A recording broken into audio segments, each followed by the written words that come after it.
Okay. Hi, you guys, and welcome to storytelling. Yet another storytelling today. So we have another few books today that we're going to be reading. One is Corduroy. I'm not sure if you guys have read Corduroy before, but it's a really, really good book. And it's about a book of a little teddy bear. Okay, so we're going to read that book today. Right? So let me go ahead and show you our book for the day. Okay, here we go. Okay. Corduroy.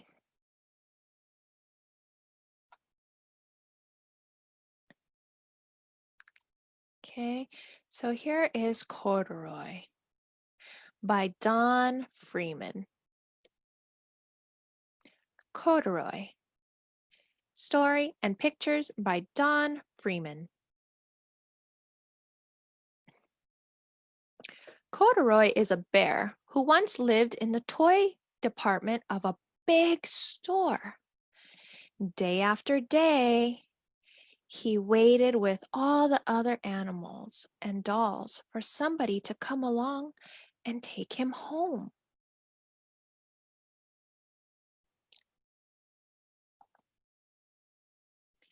The store was always filled with shoppers buying all sorts of things, but no one ever seemed to want a small bear in green overalls. Overalls is what he's wearing. Do you guys see what he's wearing? So it's two little straps, and there's supposed to be two little buttons here, and they're pants. Okay, those are called overalls. All right. Then one morning, a little girl stopped and looked straight into Corduroy's bright eyes. "Oh, Mommy," she said, "look, there's the very bear I've always wanted." "Not today, dear," her mother sighed. "I've spent too much money already. Besides, he doesn't look new. He's lost the button to one of his shoulder straps." "Oh, he's missing a button."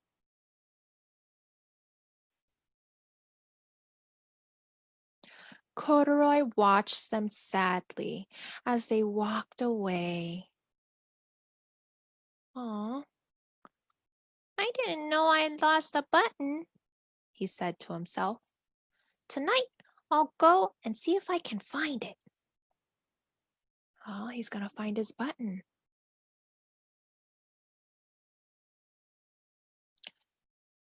Late that evening, when all the shoppers had gone and the doors were shut and locked, Corduroy climbed carefully down from his shelf and began searching everywhere on the floor for his lost button. So he climbed down and now he's looking for his button. But everybody's gone. There's nobody at the store anymore. Suddenly, he felt the floor moving under him. Quite by accident, he had stepped onto an escalator, and up he went. Could this be a mountain? He wondered. Well, I think I've always wanted to climb a mountain. Are these mountains, my friends? No, they're not mountains. It's an escalator. But Corduroy doesn't know that. He stepped off the escalator as it reached the next floor, and there, before his eyes, was the most amazing sight. Tables and chairs and lamps and sofas and rows of beds. "This must be a palace," Corduroy gasped. "I guess I've always wanted to live in a palace." Is this a palace? Is this where a princess lives? No, probably not. This is just where they sell beds and sofas and furniture. But Corduroy doesn't know that. He wandered around, admiring the furniture. This must be a bed, he said. I've always wanted to sleep in a bed. And up he crawled onto a large, thick mattress. All at once, he saw something small and round. Why, here's my button, he cried, and he tried to pick it up. But, like all the other buttons on the mattress, it was tied down tight. Uh-oh, is that his button? I don't think that's his button. I just think that's the mattress's button, but Corduroy doesn't know that. He yanked and pulled with both paws, and pop, off came the button, and off the mattress Corduroy toppled. Bang! Onto the tall floor lamp. Over it fell with a crash. Oh man, well, he got the little button that was from the mattress, but he ended up tumbling down and the lamp hit the floor too. Corduroy didn't know it, but there was someone else awake in the store. The night watchman was going his rounds on the floor above. When he heard the crash, he came dashing down the escalator. Now, who in the world did that? He exclaimed. Somebody must be hiding around here. Who is it? Is it a person? No, it's Corduroy, but the watchman doesn't know that. He flashed his light under and over sofas and beds until he came to the biggest bed of all, and there he saw two fuzzy brown ears sticking up from under the covers. Hello, he said. How did you get upstairs? He found Corduroy, but Corduroy is not going to say anything because toys aren't supposed to talk. So he's going to go, shh. It's going to be very, very quiet. The watchman tucked Corduroy under his arm and carried him down the escalator and set him on the shelf in the toy department with all the other animals and dolls. All the other animals and dolls are sleeping. Or at least maybe they're pretending to be sleeping. Corduroy was just waking up from when the first customer came into the store in the morning. And there, looking at him with a wide, warm smile, was the little girl he'd seen only the day before. I'm Lisa, she said, and you're going to be my very own bear. Last night, I counted what I've saved in my piggy bank, and my mother said I could bring you home. Corduroy's getting bought. He's finally getting bought. See, and now the store woman is setting him up, and the little girl's going to take him home. She's going to buy him. Shall I put him in a box for you? The sales lady asked. Oh, no, thank you, Lisa answered, and she carried Corduroy home in her arms. She ran all the way up 4 flights of stairs into her family's apartment and straight to her own room.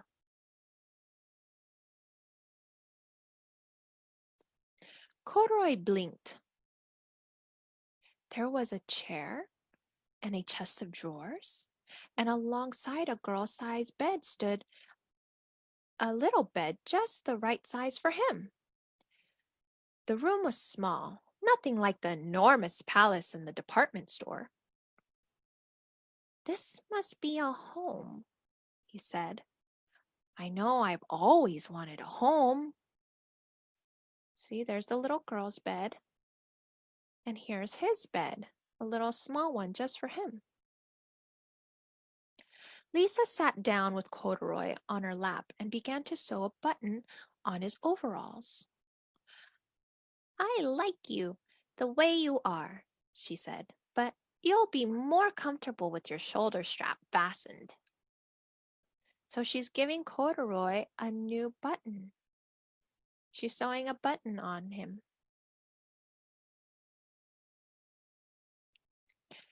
You must be a friend, said Corduroy. I've always wanted a friend. Me too, said Lisa, and gave him a big hug. The end. How sweet. So Lisa got Corduroy and gave him a new button, and he was spending all night trying to find his button, and all he found was a mattress button, but that wasn't his button. So it was a lot more special that Lisa gave him a new button. Okay. I really like that book, my friends. Okay. So next book that we have today is Pig the Pug. Okay. So, here we go. We have Pig the Pug. Okay, one second, my friends. Hi, Miss Kristen. Shh. Okay, there we go. Okay, so my friends, we're gonna read Pig the Pug. Okay. This book belongs to Pig.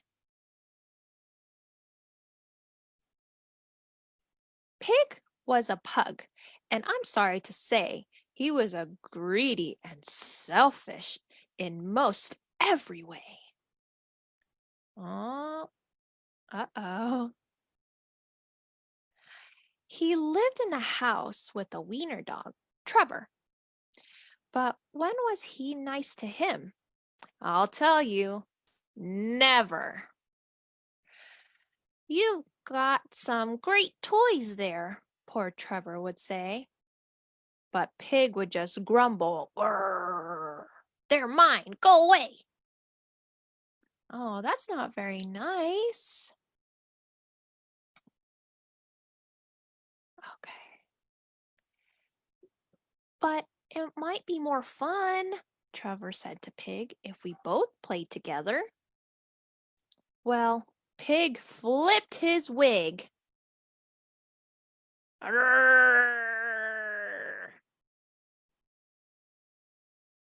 No, they're mine.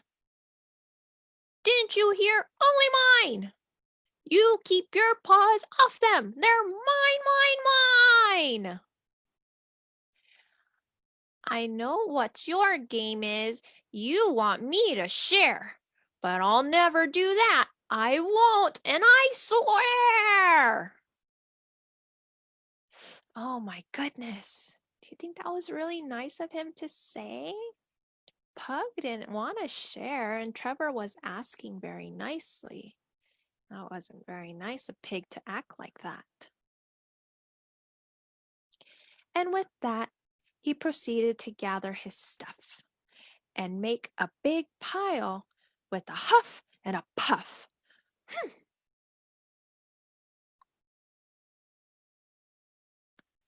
And once he had gathered them up in a pile, he howled from the top with a satisfied smile. There, shouted Pig. Now you won't get my loot. It's mine, mine. So why don't you scoot? Oh, Pig collected all of his toys and he didn't want to share with Trevor. Do you think that makes Trevor feel very good? No, that probably didn't make Trevor feel very good. He's probably a little bit sad. But just at that moment, poor Trevor did see the pile was wobbling. "Oh, dear me! Watch out up there!" good Trevor did cry, but the shame of it was, uh-oh, what looks like is happening? Oh, is he gonna fall out the window? Well, pugs cannot fly.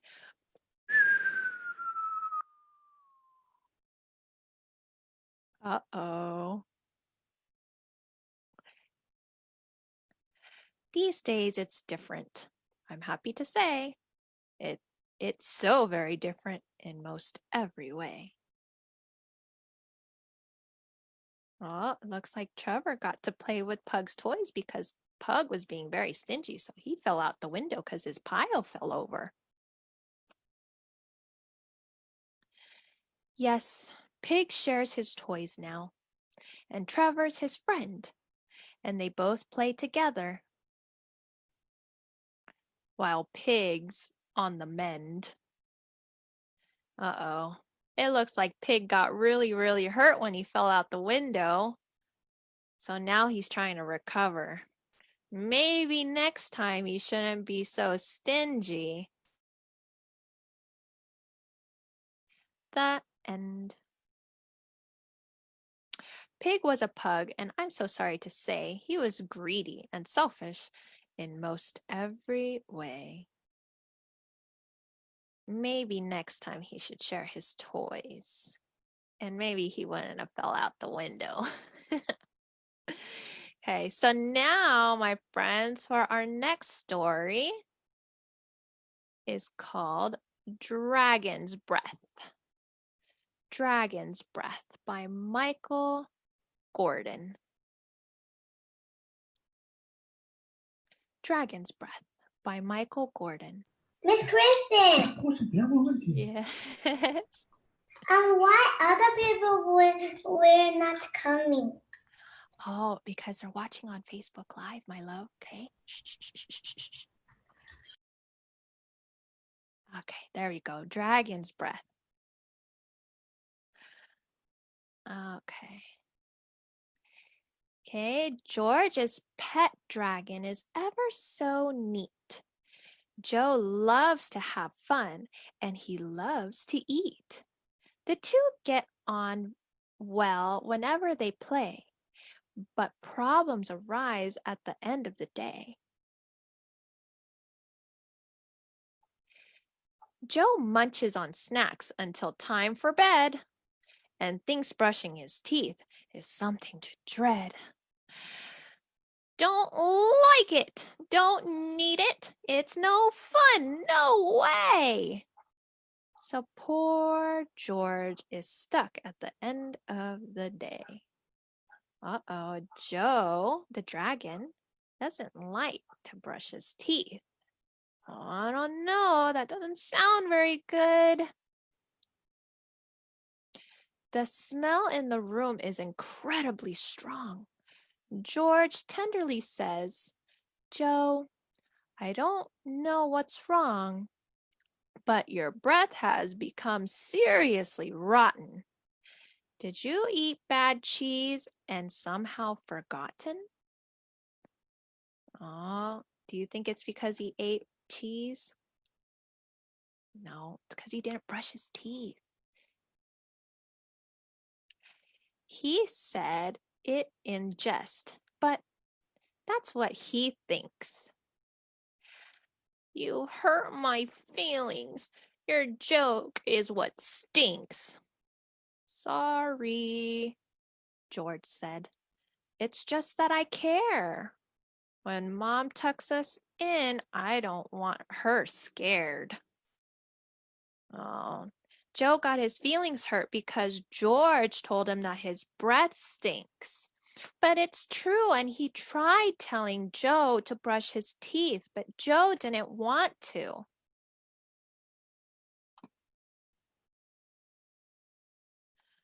Joe doesn't believe that his teeth should be clean till a day later when they started to turn green.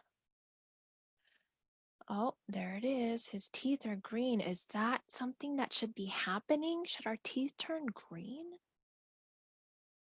No, I think that's not a good thing for our teeth to turn green. Whenever the boys play, George laughs and smiles, but poor Joe keeps his mouth closed all the while. So, why do you think Joe keeps his mouth closed? Maybe it's because he doesn't want anybody to look at his teeth, because maybe they're green and his breath stinks. Definitely a possibility. Joe feels bad about the horrible sight. So George decided to try something new that night. He wanted to show Joe that brushing is fun. To succeed, Joe has to win the competition. Well, I wonder what George has planned. How is he gonna get Joe to brush his teeth? Joe was so stubborn about doing it. I don't know if he can convince him, but let's see. Joe loves to compete, so he's sure to try it. George feels a bit bad that he has to be sly, but he knows Joe's unhappy, and the smell is so bad. Joe's taken the house smelliest title from Dad. Oh, I think Joe smells even worse than Dad does. Oh my goodness. That night, George turns bedtime into a race. The first to clean his teeth and wash his face will choose bedtime stories for the whole week. Joe is excited, but too embarrassed to speak. Okay, well, it looks like it's going good. They're going to have a competition, and Joe is trying to win. Okay, so let's see what happens. The race starts, and George makes sure not to win. Joe finishes and gives a huge crocodile grin. That was fun, he says. My teeth are so clean. Your teeth sparkle, says George, and have a white sheen. I've missed your smiles, Joe, and your chatter too. Cleaning teeth can be fun, a great thing to do. Good hygiene is important, Joe finally sees. I'm the best teeth cleaner. He cheers, and George agrees. The end. Perfect. Okay, so I have one last book, my friends. I have one last book. Okay, so here is this book. Okay, Frog on a Log. One of my favorite books, and it's very, very funny too. Okay, Frog on a Log. Frog on a log.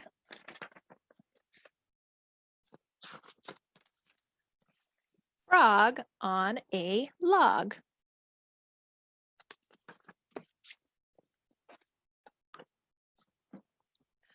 Hey, Frog, sit on a log, said the cat. But I don't want to sit on a log, said the frog. Logs are hard and uncomfortable, and they give you splinters. Ouch! Oh, he got a splinter on his tushy. Oh, that's not good. I don't care, said the cat. You're a frog. You must sit on the log. I'm not sure why the cat wants the frog to sit on a log. Can I sit on the mat? Asked the frog. Only cats sit on the mats, said the cat. What about a chair? Said the frog. I wouldn't mind sitting on a chair. Hares sit on chairs, said the cat.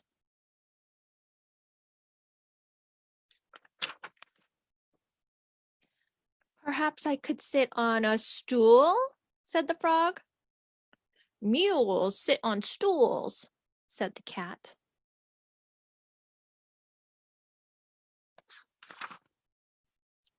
What about the sofa? Said the frog. I could stretch right out on the sofa. Gophers sit on sofas, said the cat. It's very simple, really. Cats sit on mats. Hares sit on chairs. Mules sit on stools, and gophers sit on sofas. And frogs sit on logs.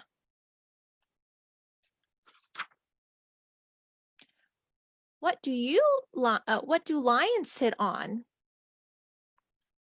Asked the frog. Lions sit on irons, said the cat. Ouch, said the frog. What do parrots sit on? Parrots sit on carrots, said the cat. Lions sit on irons, and parrots sit on carrots. That doesn't sound very comfortable, said the frog. It's not about being comfortable, said the cat. It's about doing the right thing. What do foxes sit on? Asked the frog. Foxes sit on boxes, said the cat. Foxes sit on boxes and fleas sit on peas. So here's the foxes on boxes, and there's the fleas sitting on peas. What do goats sit on? Asked the frog. Goats sit on coats, said the cat. Goats sit on coats, cows sit on plows, and storks sit on forks.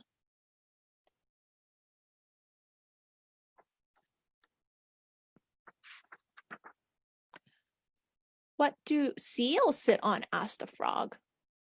Don't you know anything? Said the cat. Seals sit on wheels, doves sit on gloves, newts sit on flutes, and lizards sit on wizards, and apes sit on grapes. Do all of these things sit on those other things? I don't think so. Well, I never knew that, said the frog.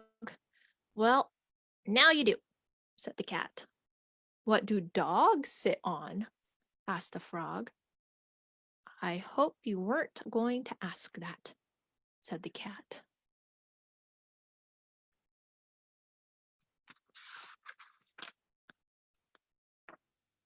Dogs sit on frogs.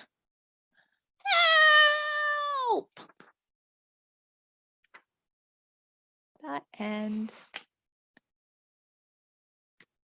There we go. And that was the last book. I hope you guys all enjoyed the books, okay? And enjoyed storytelling. I will be back on Friday, okay? So make sure you guys come tomorrow to see our special guest reader, okay? So everybody, I will see you guys soon. Bye, everybody. Bye, my friends.